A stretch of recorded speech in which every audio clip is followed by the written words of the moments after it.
کیا آپ جانتے ہیں کہ بندر کی شکل انسان سے کیوں ملتی ہے؟ کیا آپ جانتے ہیں کہ بندر بات کرتے ہیں لیکن ہمیں سمجھ میں کیوں نہیں آتی؟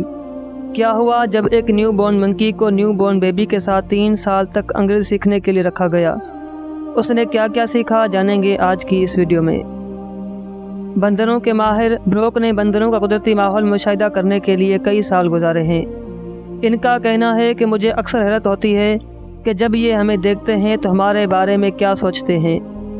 بروک کا کہنا ہے کہ جب آپ کسی بندر کی آنکھوں میں دیکھتے ہیں تو آپ کو ایک ذہین خود آگاہ جانور دکھائی دیتا ہے جو پیچھے مڑ کر آپ کو دیکھتا ہے اور آپ کا جائزہ لے رہا ہوتا ہے۔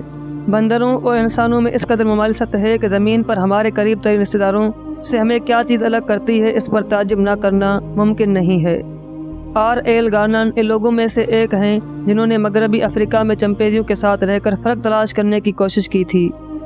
گارنر نے سن 1896 میں لکھا تھا کہ دنیا میں موجود دوسری مخلوق ان پر مشاہدہ کرنے والوں کو اتنا متوجہ نہیں کرتی جتنا کہ یہ بندر ریسرچر کو اپنی طرف متوجہ کرتی ہیں۔ انہوں نے ان میں موجود جسمانی مشابہت کو دیکھا اور اس کے ساتھ ساتھ ان کے جسمانی تعلقات، بہت سارے جذبات اور اپنے چھوٹوں کا خیال رکھنے کے جذبے کو بھی محسوس کیا۔ لیکن جس چیز نے گارنر کو سب سے زیادہ حیرت زدہ کیا وہ تھی ان کی زبان۔ انہوں نے بندروں کو آپس میں بات چیت کرتے دیکھا، لیکن وہ کیا کہہ رہے تھے اور کیوں کہہ رہے تھے یہ نہ جان سکے۔ سن 1698 میں اس دور کے اولین ماہر الابدان ایڈرون ٹائسن رائل سوسائٹی کے سامنے ایک چھوٹے قد کے چمپینزی کے اعضاء کے حوالے سے اپنی تحقیق لے کر آئے تھے۔ گارنر نے لکھا کہ ان کے بولنے سے جو آوازیں پیدا ہو رہی تھیں ان میں ایک صحیح گفتگو کی تمام خصوصیات موجود تھیں۔ بولنے والا بندر ان آوازوں کے مطلب سے آگاہ ہوتا ہے اور اسے بالکل صحیح انداز میں سننے والے تک پہنچانے کے لیے استعمال کرتا ہے۔ انہوں نے مزید لکھا ہے کہ بندر کسی ایک کو مخاطب کر کے اس کی جانب دیکھ کر بات کرتا ہے اور وہ صورتحال کے مطابق اپنی آواز میں اتار چڑھاؤ لاتا ہے، اور وہ جانتا ہے کہ آواز اپنے خیالات کو دوسرے تک پہنچانے کا ذریعہ ہے۔ یہ اور اس جیسی کئی دوسرے حقائق سے یہ معلوم ہوتا ہے کہ یہ ایک قسم کی زبان ہے۔ بندروں کی زبان نے ہمیں صدیوں سے اپنی طرف متوجہ کیا ہے۔ ایک انکشاف خاص طور پر دلچسپی کا حامل ہے، وہ یہ کہ ٹائسن نے دیکھا کہ انسان اور چمپینزی کے گلے یا حلق میں بہت ہی معمولی سا فرق ہے۔ انہوں نے اپنی کتاب میں لکھا ہے کہ یہ بالکل انسانوں جیسا ہی ہے، تو پھر یہ بولتے کیوں نہیں؟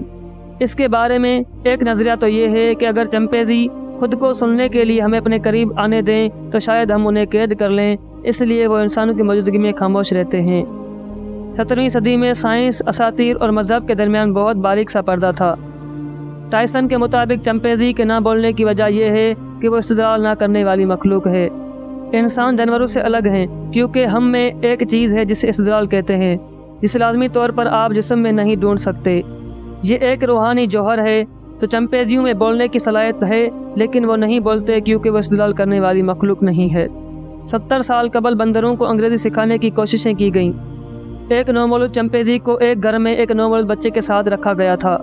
جب وہ دونوں 30 سال کی عمر کو پہنچے تو چمپینزی بچے کے مقابلے میں جسمانی حرکات کو زیادہ بہتر کر رہا تھا، لیکن وہ صرف چند الفاظ ہی مشکل سے ادا کر پا رہا تھا، جبکہ انسانی بچہ اس عمر میں کئی سو الفاظ سیکھ چکا تھا۔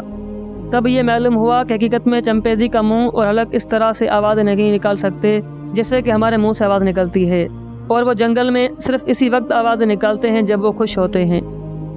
اس کے بعد اشاروں کی زبان کی بنیاد پر ایک نئی تحقیق نے جنم لیا، خاص طور پر ایملسن ایک امریکی طرز کے اشاروں کی زبان۔ یہ بندروں کو سمجھنے میں ایک بڑی پیش رفت تھی۔ چمپینزیوں نے انتہائی تیزی سے تقریباً 200 الفاظ اور جملے سیکھ لیے، اور حیران کن بات یہ ہے کہ وہ خود سے الفاظ کو جوڑ کر نئے الفاظ بنانے لگے، جیسا کہ مشہور چمپینزی واشو، جس نے ایک ہنس کو تالاب میں تیرتے دیکھا تو پانی اور اس پرندے کو ملا کر اپنا نام بنا لیا۔ بندروں کے ماہر رابرٹ کا کہنا ہے کہ تجربات سے معلوم ہوتا ہے کہ یہ بندروں کی صلاحیت نہیں بلکہ انسانوں کی نقل اتارنا ہے۔ گزشتہ دہائیوں میں محققین نے چمپینزیوں پر کئی تجربات کیے ہیں، جس میں سن 1970 اور 1980 بندروں کی زبان پر ہونے والی تحقیق کا سنہرا دور تھا۔ اسی دوران بندروں کو اشاروں کی زبان کے حوالے سے بٹن دبا کر تصویر کے ذریعے کھانا مانگنے اور فلم دیکھنے جیسی چیزیں کرنا سکھائی گئیں، لیکن یہ صرف چھوٹے قد والے چمپینزی ہی زیادہ بہتر کر پاتے تھے۔ کوانزی نام کے چمپینزی آسان جملے بنانے کے ساتھ ساتھ یہ کہنے کی بھی صلاحیت رکھتے تھے کہ وہ کیا کر رہے تھے اور مستقبل میں کیا کرنا چاہتے ہیں۔ تو یہ تھی بندروں کے متعلق کچھ ضروری معلومات جو یقیناً آپ کو جان کر حیرت ہوئی ہوگی۔ اگر آپ مزید اس ویڈیو دیکھنا چاہتے ہیں تو ہمارے چینل کو سبسکرائب کریں اور کمنٹ میں نیکسٹ پارٹ بھی لکھیں۔